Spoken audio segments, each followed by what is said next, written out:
Wes, let's talk about Kevin Colbert, because he went in, and this was, Kevin Colbert, he's been a GM for the Steelers since you and I were in like middle school. And so it's like, this is the end of an era that we know is coming. And he said Kevin Colbert in his speaking said he made it clear to Art Rooney II and the Pittsburgh Steelers organization that this was going to be his last year. So that was part of the plan. Obviously the impact of Ben Roethlisberger's retirement falling in the same line, that all kind of fits together. But Kevin Colbert does get to play one last role in setting up the future of the Pittsburgh Steelers with this upcoming draft class. And I thought his comments about the quarterback position were very interesting. A few notes here.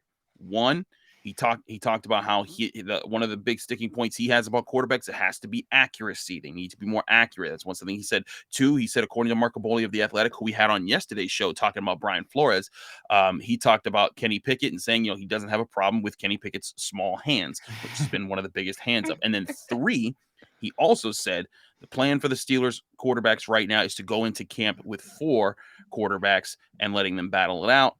And that if they were to play a game literally today, that Mason Rudolph would be their starter. Now, of all the overreactions we could have to all of that, Wes, some people are saying Mason Rudolph is guaranteed the starter. What are we doing here? That's not what he said. But this is what I've said for months now. The plan isn't to go trade for Aaron Rodgers or Russell Wilson or hope Deshaun Watson comes because Brian Flores is now one of your coaches. The plan is to get a veteran, draft a rookie if the rookie fits, where you're drafting, and then have Dwayne Haskins and Mason Rudolph and see who battles it out in camp. Whoever comes out on top as the best manager and understanding of your game plan and with the fewest amount of mistakes. Yeah, I mean, you just hit the nail on the head. Now, there's obviously a lot of questions in there, right? Right. When you say veteran quarterback, that's a pretty wide net. Some would say that Jimmy G and Kirk Cousins are veteran quarterbacks. Some would say Jameis Winston and Tyrod Taylor are veteran quarterbacks. A rookie, right? Is it the 20th overall pick, or is it somebody you take a flyer on in the 4th or 5th round? So there's obviously a lot of questions there still. But yeah, I think what, people like yourself who are clearly in the know, who are in lockstep with the team, who cover the team on a day-to-day basis, not really anything we were surprised by or caught us out of the blue. I think we've always kind of thought that this was the plan. The real question is, do they love any of these quarterbacks enough to take them with their first pick or maybe even in the second round? Yeah, that's the big question here. And of course, comments about Kenny Pickett's hands, stream to that. But, Kevin Colbert, yeah, that's it's never not funny. Like, no, it's not. Yeah. There's just all the Ricky Bobby, I don't know what to do with my hands, the Austin Powers, small hands, the grab my strong hand child from Scary Movie. I mean, there's a lot of different pop culture references there. There are a ton of different things there, but to me that indicates they aren't ruling out Kenny Pickett. Right. But also, his comments about accuracy, that kind of steps to Malik Willis, who if there was one guy in those top 5 quarterback rankings who would rank lower in accuracy than others, it is Malik Willis. So that kind of dips into some thoughts there. And Wes, it continues to make me think this team is not going to jump at one of these quarterbacks at the Correct. 20th spot. If someone falls to them in the second round, I can see that happening and them saying, okay, we go to battle with that.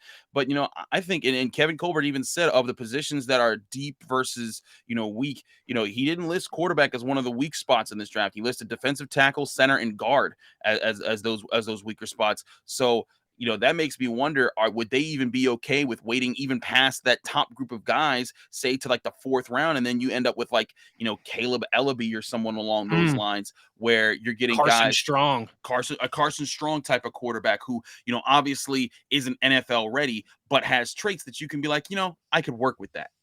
Yeah, that's what I would love to know is, it feels like, we now have 2 ideas what they're looking for in terms of that next young rookie guy. Mobility. That's been something that, Mike Tomlin's been talking about quarterback mobility since the Steelers bye week months ago, and he's repeated that a few times now. You've heard that from other people as well, too. And then staying away from inaccurate quarterbacks, another nugget that you get from Kevin Colbert. But even that, Chris, that doesn't really start to narrow it down, right? I mean, you said it.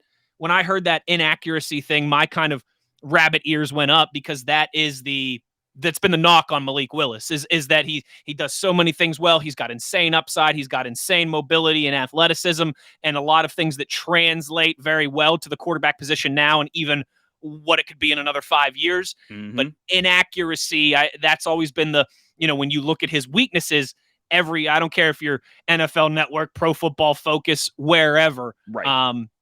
Weaknesses for Malik Willis, number one, is pretty much inaccuracy. So there's so much intrigue there, and that's been a lot of the fun of this offseason. But I think you'd really have to see somebody fall.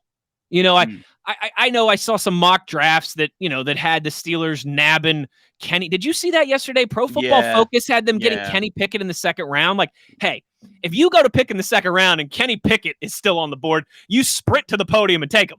Right. And I'm saying this with a WVU flag hanging behind me here. If you're watching, on YouTube, you sprint to the podium and take them. Big slide on your way there.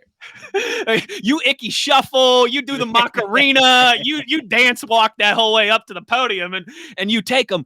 But is there that's going to be the question? Is value? Because some people would argue, hey, if Sam Howell's there in the second round, you should take him. And we know that's a guy that the Steelers, that Mike Tomlin and Kevin Colbert have visited down in Chapel Hill a couple times and have a relationship with. Dude, it is, for me, this is maybe the chief reason why this is the most exciting, most interesting Steelers offseason in a while. Yeah, you've had some switches to the coaching staff, and you bring in Brian Flores now, which is awesome for people like us in the content business. And you're replacing your GM for the first time in forever. But man, it's always the quarterback position, right? It always comes back to that. And I think we know what the Steelers are going to do without knowing what the Steelers are going to do, if that makes sense. And I don't know, that to me is exciting. That's an exciting place to be as an analyst, as a fan. We have a lot of the different, okay, we think they could do this. And if this guy's here and this, and maybe they go there, but you really don't know. I don't think any of us would be shocked if they took a quarterback 20th overall. I don't think any of us would be shocked if they came away from the draft without a quarterback, period. There's a lot of wiggle room there. And buddy, I'm interested to see how it all plays out. And I think we will know more after the combine in another couple weeks. We'll have some interviews there. There's always some nuggets that come out from the insiders there. But it's going to be very interesting to follow this over the next 2 months until the draft.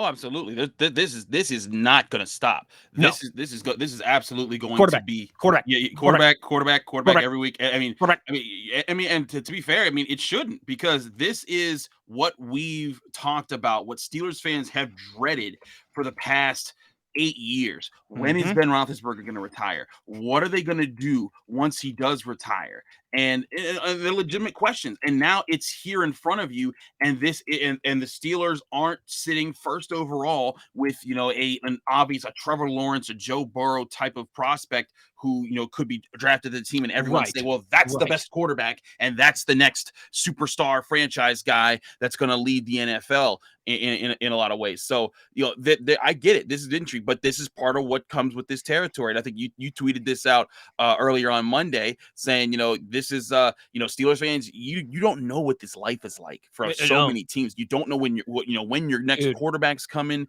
if you're going to be good this year. There's a lot of uncertainty. And it's starting to ring home, like, dang, like it's been this long since we had to think this way. And buddy, you touched on this at the opening of this segment here with the Mason Rudolph news today. With the Kevin Colbert, if we played a game this weekend, he'd be our guy, and just the absolute meltdown to that in a lot of corners of Steelers Nation. Chris, there are a lot of Steelers fans, most of them around our relative age, right? In their early 30s, late 20s, early 20s. There's a lot of Steelers fans, early 30s and younger, who they have no idea what this uncertainty is like. They've never been through this before, and they are melting down already. Like, folks, you're going to have some fortitude over the next year or so, all right? That's the way that it works. We've been very spoiled. I say this all the time, Chris, and every time I do, I get someone who tweets me, and they're like, no, it's not. It's been very easy to be a Steeler fan over the last 2 decades. You haven't had to worry about quarterback. You had to worry about head coach for like a month. You haven't had to worry about your GM or your ownership. Buddy, like, welcome to the reality of most NFL teams here. And that doesn't mean that it has to be long suffering. That doesn't mean that it has to be in perpetuity. But if you've got to kind of grin and bear it here in the meantime, don't lose the plot. Don't go crazy. All right. Because you can turn this thing around really quickly.